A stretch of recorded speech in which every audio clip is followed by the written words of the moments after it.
Imagine it's a late evening. You're walking alone, maybe home, maybe to pass your time. A young man approaches you, quiet, polite, maybe awkward. He offers you money to come back to his apartment. Just some photos, he says. Nothing strange. He even smiles. At first, you hesitate, but he doesn't look dangerous, so you go with him. And behind those closed doors, everything changes. His name was Jeffrey Dahmer. Jeffrey Lionel Dahmer was born on May 22nd in 1960 in Milwaukee, Wisconsin. Even as a child, there were signs of isolation. He struggled to connect with other people, often feeling detached. His father once showed him how animal bones worked, something meant to spark curiosity. But for Dahmer, it turned into something much deeper. He began collecting dead animals, studying them, keeping them. At home, things weren't stable. His parents argued constantly. His mother struggled emotionally. Eventually, they separated, and Dahmer was left increasingly alone.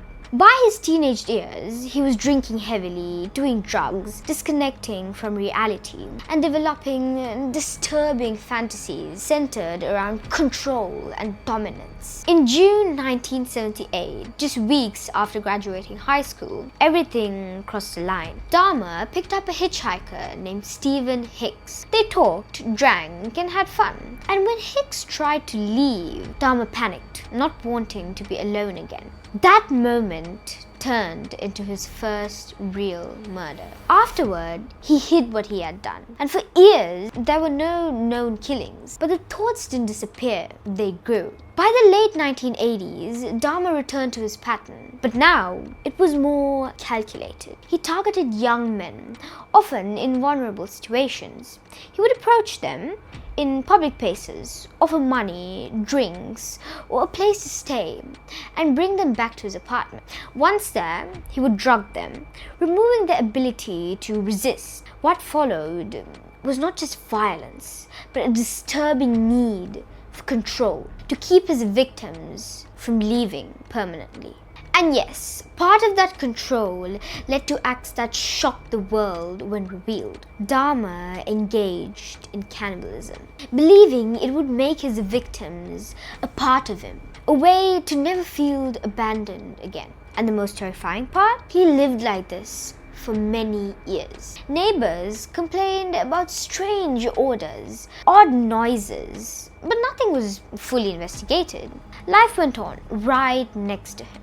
Until July 22nd, 1991. That night, one man, Tracy Edwards, managed to escape. He had been lured in the same way, but something felt wrong. He broke free, ran to the street, and found police. When the officers entered Dahmer's apartment, they immediately sensed that something was wrong. Inside, they found many photographs, evidence that confirmed this was far bigger than one simple incident. Dahmer was arrested on the spot. During interrogation, he didn't deny it. In fact, he confessed calmly, in detail. He admitted to killing over 17 young men between 1978 and 1991. The trial shocked the whole world, not just because of the crimes, but because of how ordinary this man seemed. No mask, no hidden identity, just a man who blended in with the rest of us. In 1992, he was sentenced to multiple lifetimes in prison, but even that wasn't the end.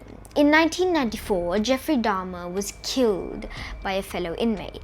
Jeffrey Dahmer didn't chase people in the dark. He didn't look like a threat. He lived in an apartment, had many neighbors, and spoke calmly. That's what made him so dangerous. Because sometimes the worst monsters don't hide. This is Mercy Talks.